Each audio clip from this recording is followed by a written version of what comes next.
Hi there, I hope everything is great with you.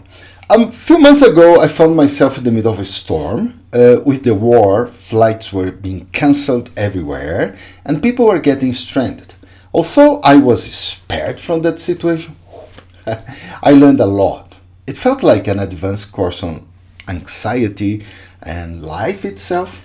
I ended up helping a few people navigate what they were going through. And naturally, one of the big themes that emerged was how to make decisions. If we look at it logically, a decision is simply a problem and a solution meeting in our mind. But what happens when the problem itself is not clear? Let's look at a couple of real cases.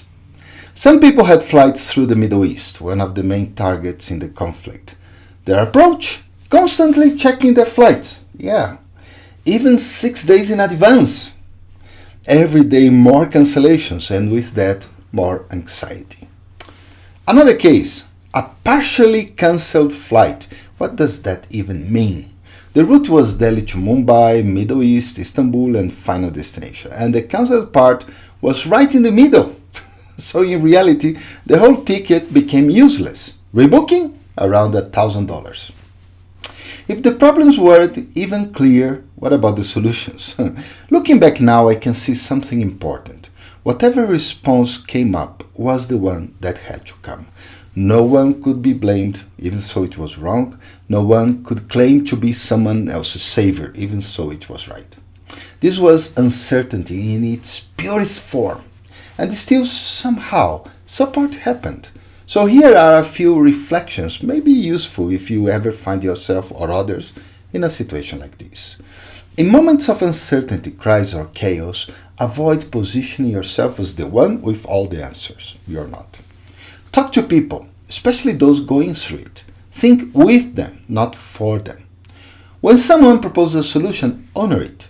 And if something falls off, gently create a space. Can you wait one more day before deciding?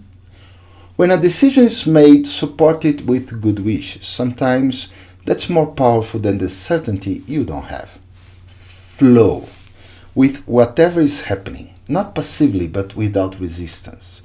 And if it resonates, bring in meditation or quiet reflection as it strengthens resilience, not just yours but others. Remember that in these conditions, small steps are big steps. One person was extremely anxious. Even after buying a train ticket, he doubted. I just told him, just go. That small push mattered. And yes, flow with the problems too.